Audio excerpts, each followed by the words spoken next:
New Bharat news અને હું શુભ્રુતિ। જામનગરમાં એસઆઈઆરની કામગીરીનું ભાજપાના ધારાસભ્ય દ્વારા નિરીક્ષણ કરવામાં આવ્યું।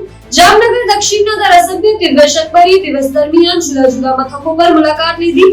લોકશાહી વધુ મજબૂત બનાવવા માટે તમામ મતદારોએ ફોર્મ ભરી પરત કરવા આહ્વાન કર્યું તથા જનતાને સહકાર કરવા અપીલ કરી। કોઈ પણ મતદારનું નામ રહી ન જાય તેની ખાસ કાળજી રાખવા ધારાસભ્યએ તાકીદ કરી છે। ભારતીય ચૂંટણી પંચ દ્વારા સમગ્ર ગુજરાત રાજ્યની અલગ અલગ ટોટલ 9 રાજ્યો છે। મારી ગુજરાતની અંદર 4-10 થી સમગ્ર રાજ્યની અંદર આ કામગીરી ચાલી રહી છે। 4-11 થી 4-10 ની તે અનુસંધાને આની પહેલા શનિ રવિ અને આગલા શનિ રવિ દરેક બીએલઓ મતદાન કેન્દ્રો ઉપર બેઠા હતા। આજે પણ તારીખ 29 અને 30 બે દિવસ દરેક મતદાન કેન્દ્રો ઉપર બીએલઓ બેસવાના છે। કોઈ પણ વ્યક્તિઓના ફોર્મ પરત દેવાના પાછા હોય તો આવતીકાલ સુધીમાં તેના ફોર્મથી પરત આપી શકે છે।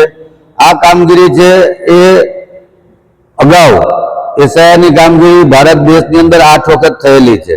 આ કામગીરીથી કોઈ પણ બૂથની અંદર કોઈની ડેથ થઈ ગઈ હોય, કોઈ શિફ્ટિંગ થઈ ગયા હોય કે જે આપણે મતદાર યાદીની અંદર એવા કેટલાય નામો હોય, કોઈ વ્યક્તિ ત્યાં રહેતા ન હોય અથવા ડેથ થઈ ગઈ હોય તો આ મતદાર યાદી એક સુધારણાના કાર્યક્રમ સ્વરૂપે આવા નામો પણ નીકળી જશે અને કોઈ નવા રહેવા આવ્યા હોય તો એના નામો પણ ચડશે। આના સંધાને હું દરેકને અપીલ કરું છું, તારીખ 29 અને 30 દરેક પોતપોતાના મતદાન કેન્દ્રો ઉપર જઈ અને પોતાના જો ફોર્મ પરત દેવાના હોય, ભરવાના બાકી હોય તો આજ અને આવતીકાલ એમ બંને દિવસ છે પોતાના ફોર્મ છે એ જમા કરાવી શકે છે।